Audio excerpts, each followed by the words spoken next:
Welcome back to Case of the Sunday Scaries. I'm Elise, and today I have to start this episode with a bit of a confession. Of course, they say that to get over a problem, you have to be able to acknowledge it. Well, here it goes. Hi, my name is Elise, and I have coulrophobia, a fear of clowns. I don't know when this started, but I don't like clowns. I don't like mascots. Basically, anything that is dressed up in a fuzzy outfit or some creepy clown costume, it's just not for me. And they say admitting it might be the first step in getting over it. But I can tell you what, covering this case certainly did not help cure that fear whatsoever. It's so unsettling to cover a story where my seemingly irrational fear of clowns is given a reason to seem all too rational. When I mention a clown on a true crime podcast, I think most of us, our first thought is immediately of John Wayne Gacy, one of America's most prolific and horrible serial killers. But he is not the focus of our story today. Today, we're talking about the murder of a beautiful young mother named Marlene Warren, her son who sadly witnessed his mother's last moments, and the decades-long hunt to find Marlene's killer. This is the story of the killer clown. Marlene Warren was born in 1950 in a small town in Michigan. She was an incredible artist, and her mother, Shirley, recalled her daughter's true passion for painting.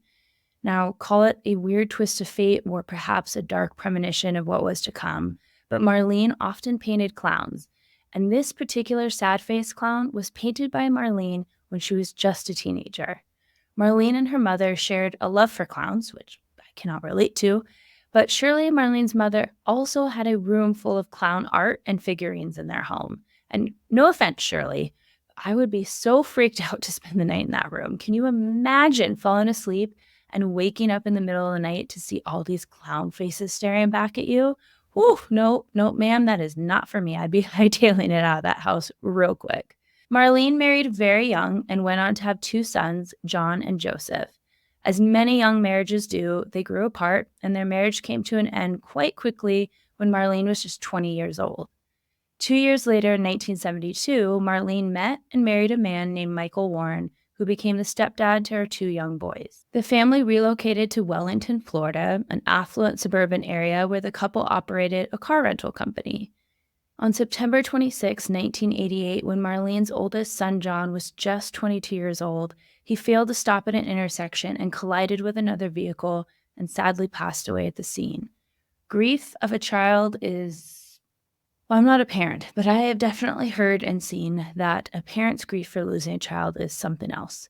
And Marlene was obviously mourning her son, and perhaps this became a polarizing time for the married couple, because it said that Marlene and Michael's marriage really never recovered. It was not the same after John passed away. Her son Joseph said that his stepdad just wasn't around much after his brother passed. And Michael, again, was not home the morning of May 26, 1990. He was on his way to the racetrack with some of his buddies to place some bets. However, Joseph, who was 21 at the time, had recently broken his leg, and no matter how old you are, when you don't feel good, we always want a little bit of TLC from mom, am I right? So he was back at Marlene's home with some friends, and she was whipping up some breakfast for the bunch. When out of the window, Marlene sees a white Chrysler LeBaron pull into the driveway, and to her absolute surprise, out steps a clown. The outfit, the wig, the makeup, all of it. The clown leaves the car running and the door ajar and starts walking up the drive to the front door.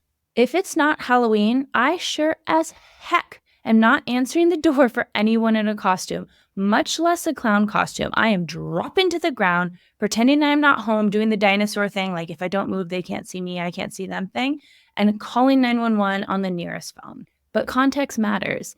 And this particular clown was carrying two balloons and a flower arrangement of carnations and daisies. One balloon read, "You're the greatest," and the other balloon had a Snow White and seven dwarves design on it.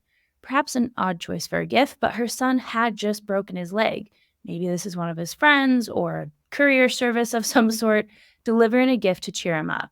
So Marlene goes to the front door, takes the balloons and flowers, and exclaims, "Oh, how pretty!" But Marlene didn't even have time to catch what was happening as the clown wordlessly lifted their arm, positioned a gun right in Marlene's face, and pulled the trigger. Joseph heard the loud pop and went to see what was going on, and there was his mother lying on the floor, blood absolutely pooling in front of the front door. And from his vantage point, the open front door, he watched as the clown calmly, silently walked down the driveway, got back into the vehicle that, again, was still running and had the car door still open on the driver's side, and pulled away. Now, keep in mind that Joseph had broken his leg, so he's trying to hobble after to see the vehicle, try to catch this person. But before the clown pulled away, they briefly looked at Joseph, and behind the face full of makeup, the orange clown wig, and the red ball nose, Joseph saw the brown eyes of the person that had just shot his mother. When the ambulance arrived, they rushed Marlene to the hospital, but unfortunately her injuries were just too much. And 2 days later, when they had exhausted all possibilities for helping Marlene, life support was removed and 40-year-old Marlene Warren passed away. Joseph was quoted saying, "I was at a loss. I just felt my heart and soul get ripped out of my body. My mom was an angel. We were really best friends." Of course, the police need to start their investigation right away, so they interviewed everyone that was at the scene that day. But how do these eyewitnesses really give any details? Was it a man? I don't know. Was it a woman? Maybe. It's pretty hard to discern someone's gender, age, weight, etc. when they're dressed head to toe in a baggy clown costume, have their face completely disguised with makeup and a wig and a red ball nose. That takes away every discerning attribute about someone's face. Joseph could only tell police that he believed the clown was around 6 foot and definitely had brown eyes and was definitely driving a white Chrysler LeBaron. With very little to go off, the police's next steps are to look into Marlene's life. Did she have any enemies? Anyone that would want her dead? But it turned out no one in Marlene's life could think of any reason that anyone would want to hurt Marlene. Everyone loved her.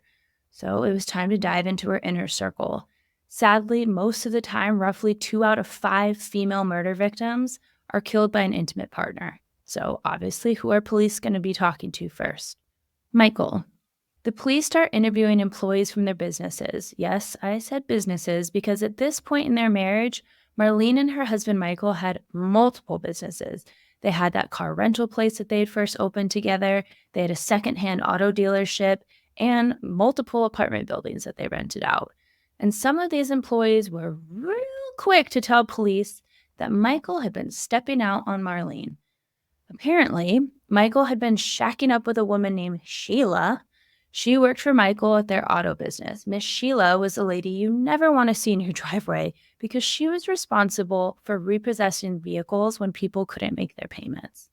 Apparently, the two were not very good at flying under the radar because not only were the coworkers singing like canaries, but when the police went to the residence where Sheila lived, wouldn't you know it?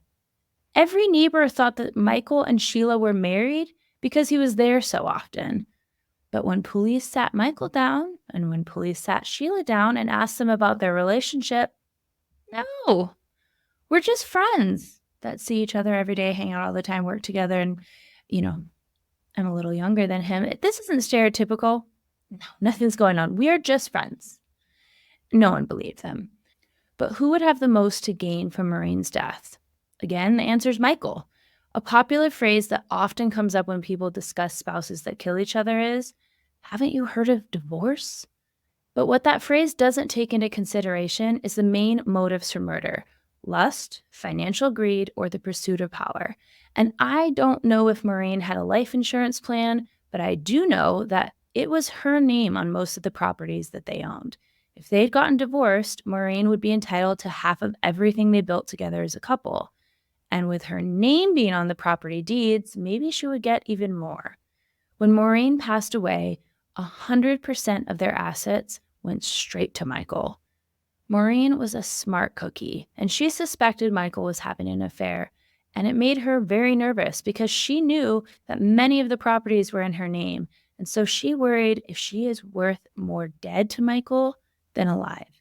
Allegedly, she told her son and her mother, "If something happens to me, Michael did it." Out of the 3 most common motives for murder, it's easy to see that Michael had 2 of them, right? Lust for his new side piece, Sheila, and with Marlene gone, there would be no drag-out fights in divorce court for possession of their assets. He gets to start over with some money in his pockets and his young little hottie repo woman by his side. It's an open and shut case, right? Michael had motive, he had means. But what about opportunity? Remember where Michael was at that morning? He wasn't home. He was in a car with his friends off to make some bets on horse racing. They all corroborated his alibi. So, Michael, who has the most motive, is out. Not to mention, Michael had basically been a father to Joseph since he was just 3 years old. And at the time of the murder, Joseph was 21. I find it really hard to believe that you could spend almost, 18 years of your life in close proximity or living with someone, and just a funky costume and some grease paint makeup would be all it would take for them to be unrecognizable to you. That just doesn't make sense to me. Michael could not have been the one to pull the trigger. So who and why did this happen? We have to go back to those motives. Michael was the only one who would have gained financially from Marlene's death. But what about Michael's side chick? I don't know much about Sheila's background, except that she had a young son at this time. I think he was about 3 years old. And it seems that she had escaped a potentially abusive marriage before meeting and working for Michael. She was known to be a tough cookie. And I guess you would have to be, I suppose, to be doing car repossessions, right? I personally worked for a credit card collection company for about 2 weeks maybe, and knew right away I was not cut out for that job. Someone would tell me that they lost their job, they only had enough money to pay groceries for that week. Whatever they told me, I would feel so bad, and I would just end the call with, "I'm so sorry, I hope things get better," and hang up the phone. Needless to say, myself and that company had a pretty mutual breakup after those 2 weeks. But imagine the cojones you have to have on you to go to someone's work or to their home and load up their vehicle onto a tow truck with them shouting and probably carrying on, threatening you, telling you that they won't be able to take their babies to school or get to work if you take away their car. And you just have to stand there and be like, "Sorry, tough luck." But just because you have a tough exterior doesn't mean that you're a cold-hearted killer. Unless, of course, you are. Deborah Offord came forward to the police with a tip. She had been working at a costume shop 2 nights before Marlene was murdered. It was closing time, and a woman came to the door pleading to see a clown costume. She asked the woman to come back tomorrow, but the woman pleaded with her that she needed something right now. The lady paid cash and left the store with a clown suit, orange clown wig, makeup, and a red clown nose. How did Deborah Orford describe the woman that came to the store that night? About 5'10", long, thick, straight, chocolate-colored hair, and big brown eyes. If you're watching this on YouTube, that pretty much accurately describes Miss Sheila. Police put this picture of Sheila in a lineup, and while Deborah did pick out Sheila in the lineup, she also said it could be another woman that was in that lineup. Not the competent positive ID that the police were hoping for. 4 days after Marlene had passed away, police recovered an abandoned white Chrysler LeBaron in a parking lot 8 miles from the crime scene. You may notice that the car doesn't have a front license plate, so they couldn't really be sure that this was even the correct car. Joseph Wood had not been able to see a license plate as the vehicle backed out of his driveway. That's if he even remembered or had the wherewithal to remember it in his shock. But when the police searched the vehicle, they found orange synthetic fibers that resembled hair from a clown wig and several strands of brown human hair. It wasn't much, but it was enough circumstantial evidence to get a search warrant for the apartment of Sheila Keene. In her closet, police recovered orange fibers consistent with the ones that were found in the car. Sheila's hair was also compared under a microscope and found to be consistent with the hair that they found in the vehicle. However, at this time, DNA technology was still in its Pampers pull-ups phases of development, so they were not able to match the hairs genetically. Investigators had some pieces of evidence, but really it was just a few hairs that a good defense attorney could get ruled out pretty easily. They didn't feel they had enough to get them a conviction. And as for an alibi, Sheila had one. She said she was going from address to address in her car all morning looking for cars on her repo list. However, she just couldn't seem to remember the exact addresses of where she had gone that day, so police could never ask the homeowners and corroborate her alibi. However, the police were pretty ecstatic when they found out that the getaway car, actually had a link to Michael. Apparently, one of his employees had stolen that vehicle from a competitor just weeks before the murder. So there is a connection to the getaway car, but police were also surprised to find out that Mr. Michael had some shady business dealings. He was not conducting his businesses on the up and up at all. In fact, he was living up to every stereotype of a used car salesman persona in movies. He was charged with 43 counts of fraud for racketeering, insurance fraud, and odometer tampering, which made me think of the movie Matilda. Do you remember when her dad, who owns that used car dealership, reverses the mileage in all the cars before he sells them to get a higher price? Like, that's who Michael is. And while Michael may not have killed his wife, he's certainly showing his ass as an untrustworthy, unloyal fraudster, one that was going to serve about 3 years in prison. But what about Sheila? The investigators felt that they knew it was her. It had to be her. She was the only one besides Michael that had any motive to hurt Maureen. But they just didn't have enough concrete evidence to take to a grand jury for an indictment. And the case went cold for years.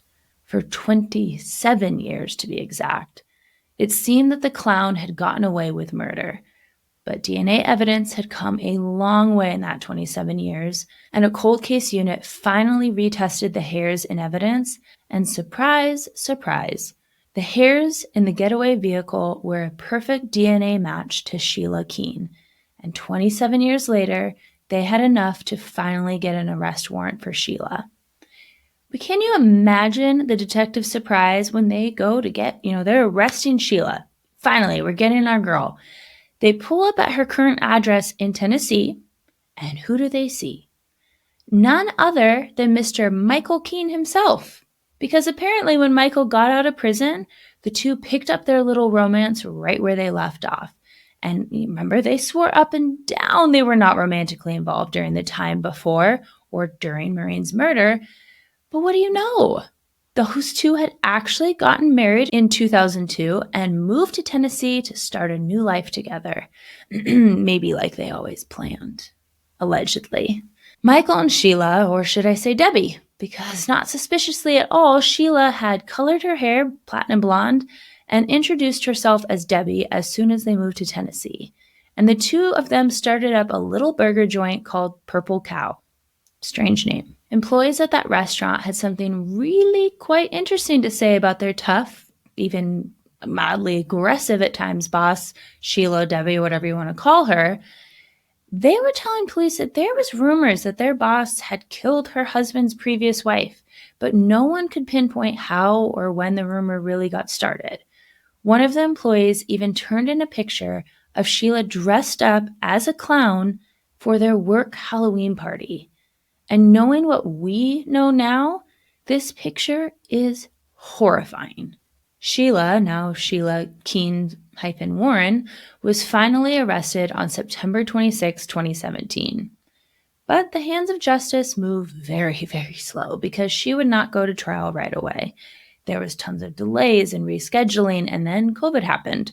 So Sheila sat in prison until 2023. And at first, the prosecution really wanted to go for the death penalty. But to prove a death penalty case, you need what prosecutors would refer to as an airtight case. And they just didn't have that. Because of how many years had passed, evidence had been moved and there was chain of custody issues with evidence. And some of the witnesses had even passed away since the murder. So they were rightfully concerned they were not going to get a conviction for first-degree murder either. So on April 25th, 2023, just 2 weeks before Sheila's trial was finally set to begin, a plea deal was reached. Sheila Keene-Warren stood up in court in her Navy jumpsuit and pled guilty to the second-degree murder of Marlene Warren and was sentenced to 12 years in prison. Which doesn't sound like much, but be ready to throw your phone or your computer, whatever you're watching or listening to this on, across the room in frustration.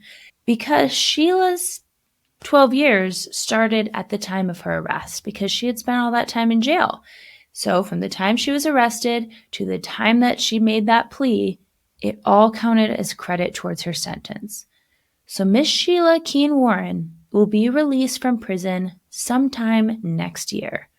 She gets to go back to her little life of retired bliss with her husband, the husband of the woman that she murdered, next year. Now, Michael says that no, she's absolutely innocent. She just made this plea to get out of jail and come home to him. And oh, by the way, he's also completely innocent as well. His theory was someone had to be mad at him or Marleen because of the type of businesses that they had. Maybe someone targeted their home after getting their car repossessed. And to that, I just say, give me a break, Michael. Marleen, at the age of 40, was assassinated. She was gunned down in her own home in front of her son, and the people responsible for it are you, Michael, and Sheila. Yeah, I said Michael too, because you cannot convince me that this reportedly charming, charismatic older man did not concoct this plan with a 27-year-old Sheila. He creates a rock-solid alibi for himself that morning, and she goes to the house as soon as he leaves in a disguise and kills Sheila. They get the properties, Sheila gets promoted from mistress to wife, and they live happily ever after. If Michael was not involved in some way, then why a clown costume? Marleen grew up sharing a love for clowns with her mother, even painting them. Who else would know Marleen well enough to put that particular sadistic spin of having the killer show up in a clown costume? You're going to tell me that that was just coincidence? Happenstance? Get real. Unfortunately, it doesn't look like Michael will ever be held responsible for allegedly conspiring with Sheila to murder his wife. And I hope those two have a miserable rest of their lives together and stub their toe every single morning. But if you're watching this in Tennessee, you might want to take a very good look at this face. This is a somewhat recent picture of Sheila in prison. Because next year, when you are out trick-or-treating or dressing up for a Halloween party, you might want to watch out for a clown. It could just be Sheila Keene Warren in her favorite disguise. I want to leave you with these words from Joseph from an interview after Sheila's conviction. When asked if you could speak to her today, what would you want to say to your mother? Joseph replied, "Wow, what could I say to my mother? Thank you for showing me how to love and be peaceful, and thank you for being in my life."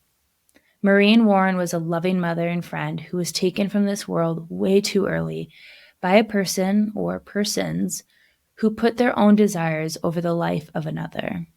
Thank you for joining me for the case of Marlene Warren and the killer clown. That's all for me today, so please like, follow, subscribe, send to a friend, do all of the things. It really does help this channel grow. And let me know what you guys think in the comments. Did Sheila act alone, or was Michael a co-conspirator? I'll be back next week with an all-new case. But as always, until then.